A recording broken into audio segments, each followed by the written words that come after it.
Yo, what's up? Dane Cook sends his brother to prison. Man, make sure you hit that subscribe button. I don't know what this is about to be about, but it sounds interesting. Let's watch.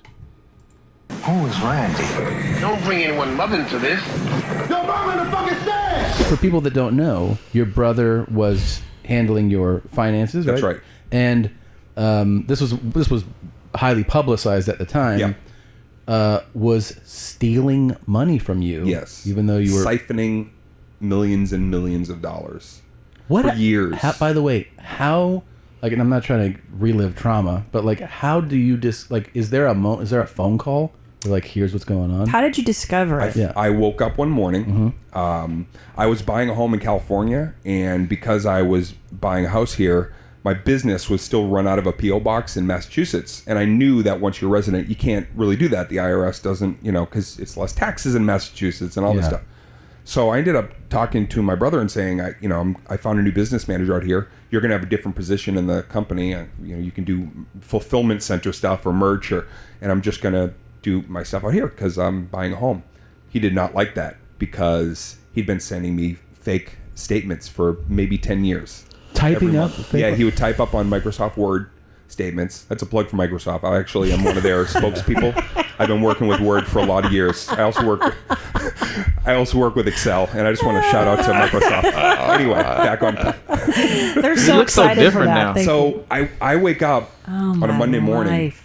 This is what's really crazy about it is that on the Friday I loved my brother. I really did. He was my first real best friend in my life, and I wrote him a letter on the Friday because I knew he was a little trepidatious about me moving the business. I told him it's going to be all right. Everything's going to be great.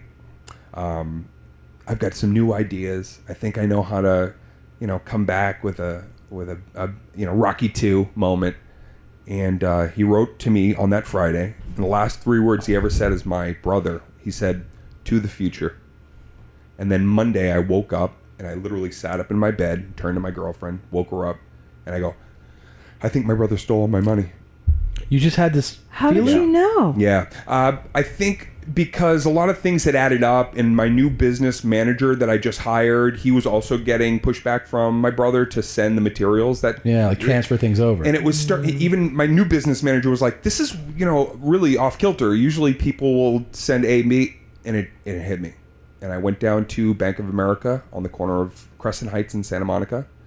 And I went in, I talked to the manager, she brought me into her office, and basically it was like, yeah, there's nothing in your corporate accounts. I couldn't even get into my own accounts. I gave her my federal ID number. She goes, none of these work. He'd given me false. Yeah. I'd never looked in my bank. Okay. I'd never looked. I just trusted him. Can we go to the next Why thing? wouldn't you? Yeah. So at that moment, this is the type Can you add suspenseful music that's to the this? thing. This is the movie I want to watch. Yeah. So this is the shit I love. So what? Okay. So what? Like, who next? Like, you talk to the businessman, your current businessman. You're like, so what do we do? Like, what do you do? Call the FBI? So I called the Attorney General's office of Massachusetts. I knew a lot of those people because I'd done so many benefit shows. Yeah.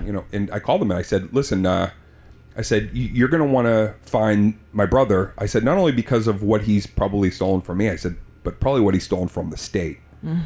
And then they were like, we're on ding, it. Ding, ding, ding. Yeah. And so they got him. They arrested him and his wife. And I ended up having to go into court a year later and read what is known as a victim impact letter in front of my brother. Who I hadn't seen. Holy shit. Yeah, it was like a movie moment. It was really unbelievable. And he's sent to prison? Yeah. I sent him to, actually, he was before he worked for me, he was a corrections officer. He was What? At the prison I sent him back to. What? No. What? I hired him and got him out of the jail to work for me. I made him quit and said, I know I'm a working road comic. I go, but I will figure out a way to get an umbrella and get your, because I knew he was getting a lot from the state, protection, or dental and blah, blah. Yeah. So it's weird because that was he quit the prison to come help his little brother. What did I do? I worked harder because now I got to make it's like a response. It's like having a kid. So would I go back and change any of this? Zero. Literally everything was something that led to a more fortunate situation for me, which is crazy. Essentially, I'm guessing here, but what motivated him was greed, right? He just had access to it. Entitlement. That's what the judge said, and I felt it. And seeing him and looking at him that day in the courtroom was surreal. And what did because he do looked with like a your shark. He just had dead, nothing eyes, nothing, no emotion. I didn't look at a person who I knew. I was looking at a stranger. We had different dads, same mom, different. There dads. you go. That explains it. Telling you. Is that right? There's a lot to that. Yeah. Yeah. Was his dad a psycho? Psycho. Yeah. Yeah. The whole family had impact disorder. Wait. What? Wait, had what? Different impact disorders. What is that? Oh, from... like people who don't know any kind of like... his dad one time in a movie theater, the kid behind them wouldn't stop talking. He turned, he smacked a stranger's kid. That's impact disorder. It's like people that don't know, like, oh no, there's a decorum with how you treat each other. Yeah. So they all had some bad DNA. And so his wires are crossed, basically. His wires were definitely crossed. And had you seen did you any indication that growing up, like, I don't know, Timmy's kind of fucking... Yeah, and like later, I could look back and be like, oh shit, okay, that was that. You put it together. Cold. Yeah. A sociopath is somebody who they're like chameleons. They know how to become what you are, or what was that? Nothing. I don't know what just happened. Nothing at all, Dane. I don't know. Keep talking. I don't like that. She looked They at can him be like, anybody. Go ahead. Loving Okay. fathers, Oh. comedians, podcasters. Who do you want me to be? Will you be my brother? Of course. Oh, Can I manage your accounts again? Yeah. Yeah. I'm sorry. So continue. So he was That's he crazy. would be whoever. So he was like your So I put him in jail. Your bestie. Put him in jail. Put his wife in jail. They were in cahoots. What did he spend on? Yeah, that's fascinating. It's called squirreling. They just hid a lot of it. I have money, actually. I should make treasure maps, because I know that there's some places where there's some money. They stashed them. Stash Did a lot you of it. get to recoup?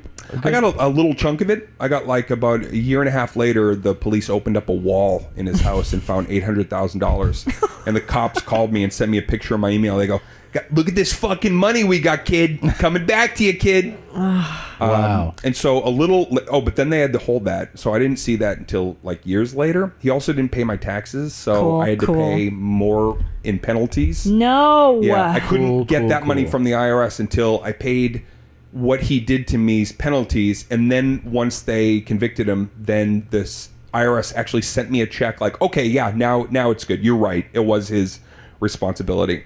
But what saved me after is he took everything. He basically took, tens of millions of dollars from me. Oh. And I had $325,000 in stocks.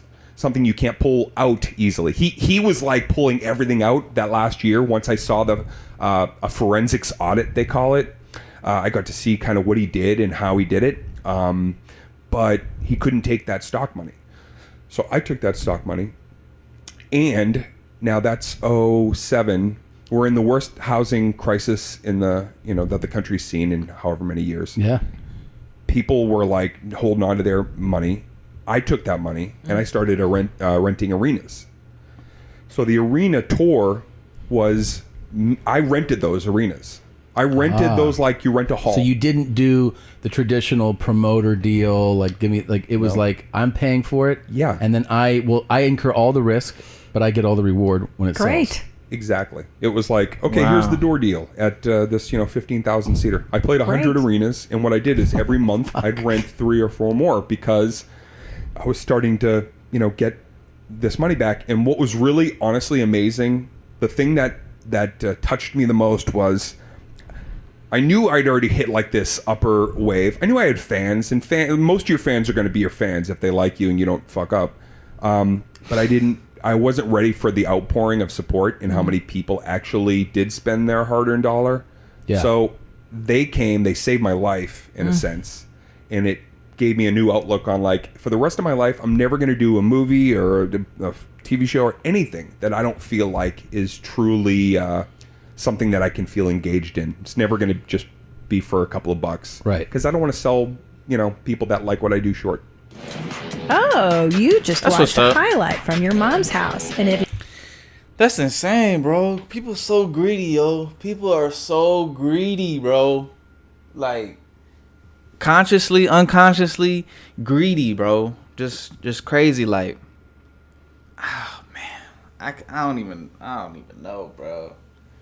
Millions of dollars, man. Hey, man, make sure y'all check y'all bank accounts, man. I had to unsubscribe to some stuff because I still had some subscriptions to like. I gotta cancel my Amazon Prime subscription too because I don't be on Amazon. That's not a diss to Amazon. I just don't be on there. Wow, man, that was insane, man. Dane Cook looks so different. I swear he used to work out, right? I swear in his stand up he looked built. You know what I'm saying? Like now, I guess he got older. You know what I'm saying? You don't hit the gym as hard. Anyways, make sure you hit that subscribe button if you new. I gotta get some more steak sauce in here, man. I ain't got no steak sauce, man.